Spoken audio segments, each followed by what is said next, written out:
श्री शिवाय नमस्तुभ्यम। दोस्तों, आज आपको जो उपाय बताया जा रहा है उसके लिए पूज्य गुरु जी ने कहा था कि ये उपाय आपको सिर्फ एक लोटे जल से करना है और किसी भी सामग्री की इस उपाय के लिए जरूरत नहीं है। अगर आपके जीवन में कोई समस्या चल रही है, आपको कोई भी कार्य करने में असफलता हासिल हो रही है, आपके किसी भी व्यापार में घाटा हो रहा है या फिर आपको किसी भी प्रकार की बाधा अपने जीवन में समझ में आ रही है, आपको लग रहा है कि आपके जीवन में बहुत संकट है, धन की प्राप्ति नहीं हो पा रही है, आपको जिन कार्यों में सफल होना चाहिए उनमें भी आप सफल नहीं हो पा रहे हैं, आप बहुत मेहनत करते हैं, बहुत प्रयास करते हैं लेकिन आपको नौकरी नहीं प्राप्त हो पा रही है, तो गुरु जी ने कहा कि आपको सिर्फ एक लोटा जल का ये विशेष उपाय जरूर करना चाहिए। तो चलिए जानते हैं क्या है वो उपाय, लेकिन उससे पहले एक प्रार्थना, अगर आप चैनल पर नए हैं तो कृपया चैनल को सब्सक्राइब अवश्य कर लें। देखिए, इस उपाय के लिए आपको सिर्फ एक लोटे जल की जरूरत पड़ेगी। जल आप तांबे के पात्र में भी ले सकते हैं या फिर स्टील के पात्र में भी ले सकते हैं, या फिर आपके पास जो भी पात्र हो या जिस भी धातु का पात्र हो आप उस पात्र का इस्तेमाल कर सकते हैं। बस आपको ध्यान रखना है कि जल आप अपने किचन से लेंगे। आपके किचन में आरओ, मटका या बाल्टी जो भी लगी हुई हो तो वहीं से आपको जल ले लेना है। अब ये एक लोटा जल ले जाकर आपको पहुंच जाना है शिवालय।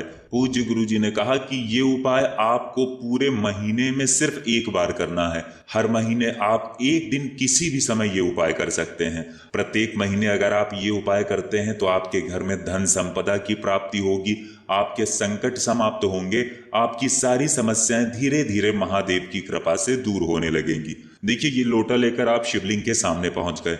अब आप कोशिश करिएगा कि दक्षिण दिशा में बैठ जाइए और उत्तर दिशा की तरफ अपना फेस कर लीजिए। लेकिन अगर शिवालय में भीड़ है तो फिर आप किसी भी दिशा में बैठकर शिवलिंग की पूजा प्रार्थना कर सकते हैं। देखिए, अब सबसे पहले ये एक लोटा जल आप शिवलिंग के ऊपर धीरे धीरे समर्पित करते जाइए और शिव महापुराण के मूल मंत्र श्री शिवाय नमस्तुभ्यम का लगातार स्मरण करते जाइए या फिर ओम नमः शिवाय का स्मरण करते जाइए। उसके बाद जलाधारी से जो जल नीचे गिर रहा है उसको किसी भी पात्र में आप थोड़ा सा ले लीजिए। चाहे तो आप जिस लोटे से जल समर्पित कर रहे हैं उसी लोटे में थोड़ा सा ले लीजिए या फिर अन्य किसी भी पात्र से आप इस जल को थोड़ा सा ले लीजिए।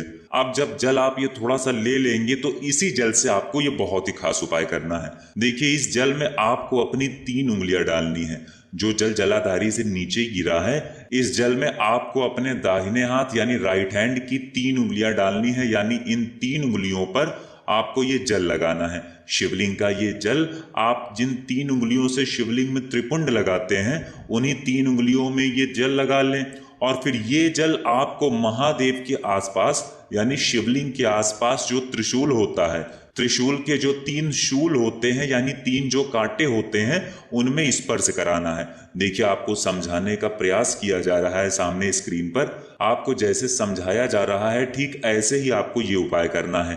3 उंगलियों में यही जल लगाना है और फिर इन्हीं 3 उंगलियों को त्रिशूल में लगा देना है और फिर से ये 3 उंगलियां इसी जल में डाल देनी है।